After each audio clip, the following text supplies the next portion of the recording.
Hello students, today I am going to continue the chapter Financial Planning of 10th Standard. So let us discuss the concept shares.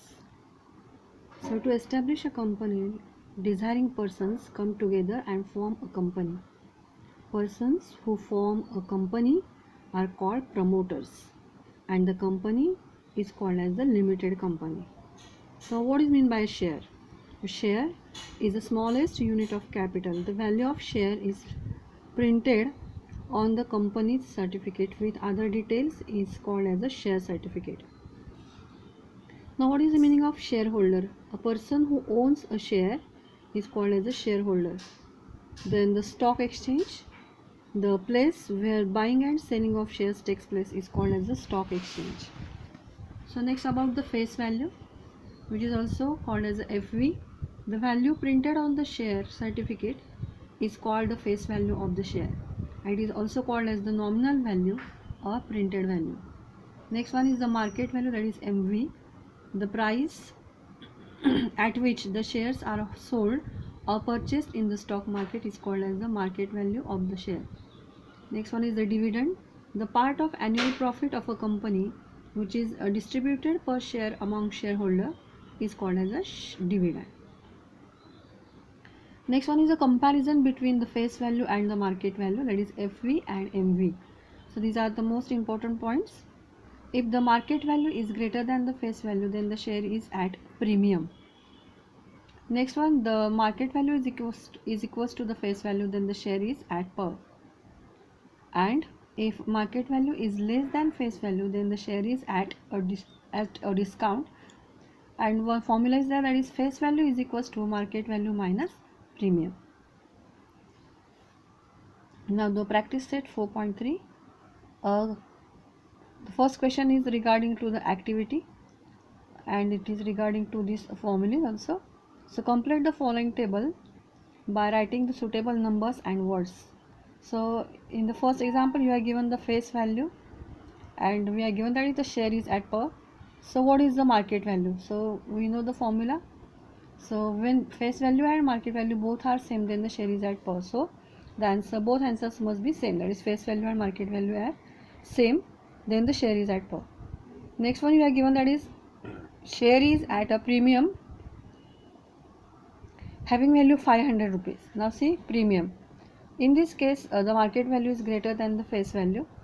So market value we are given, that is 575.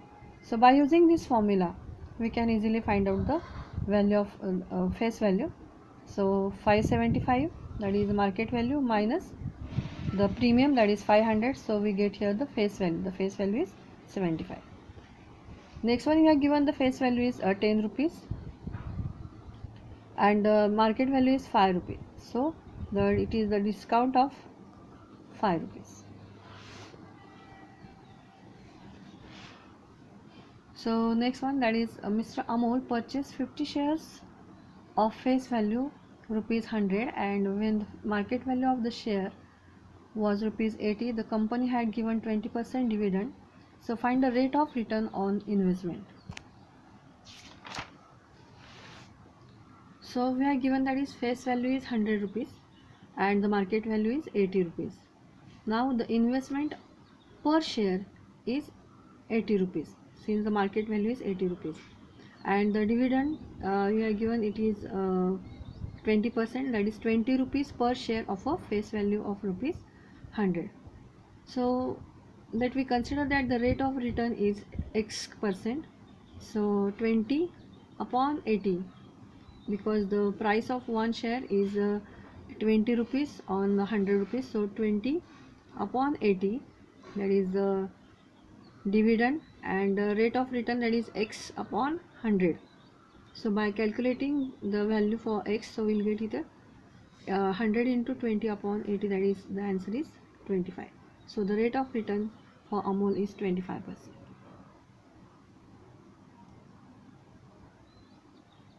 Next one, the Joseph purchased the following shares, then find his total investment. Now see there are three companies. For company A, 200 shares face value is 2 rupees and premium 18 rupees. For company B, 45 shares and the market value is 500 rupees, and company C, 1 share and the market value is 10,450 rupees. Now the investment of Joseph is as follows.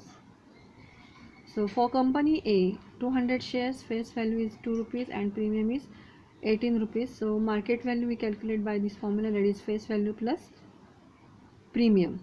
So face value is 2 rupees since it is given in the example, and the premium is 18, so market value is 20 rupees.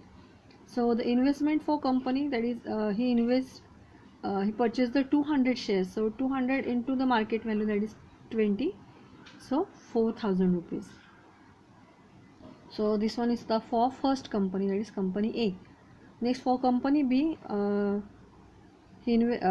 he take the 45 shares and the market value is 500 rupees. So investment of the company B is we can directly calculate it by the number of shares into market value. So 45 into 500 rupees. So the total investment is 22,500 rupees. And for company that there is 1 share and the market value is also 10,550. So we easily calculate it by taking the multiplication, that is 1 into this, using this formula.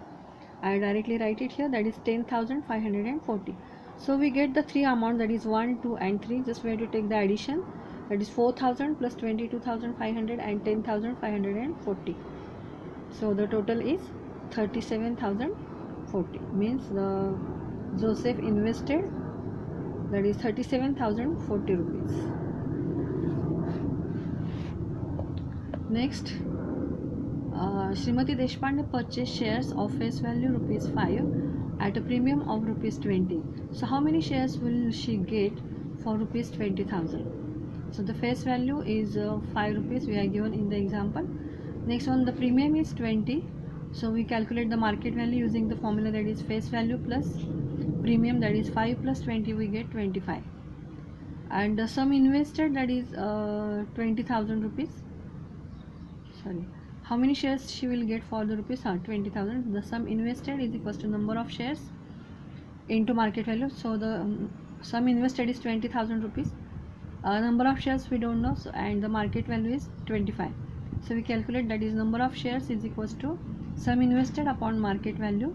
So 20,000 upon 25, so we will get here 800 rupees. So Srimati Deshpande got 800 shares. Here we calculate the number of shares, that is 800 shares. So she got the 800 shares. Next example, that is example number 5. Shri Shantilal purchased 150 shares of face value rupees 100 for market value of rupees 120. Company paid the dividend at 700. Find the rate of return on his investment. Now the face value is again 100 rupees. You are given in the example. Market value is 120 rupees.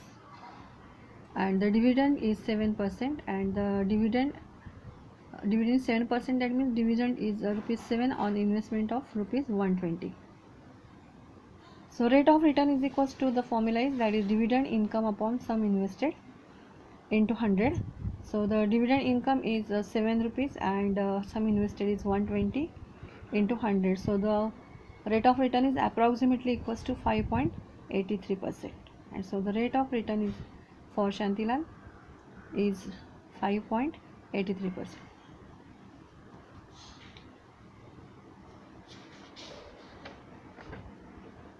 So this is all about the exercise 4.3. The remaining examples we will see in the next lecture. Thank you.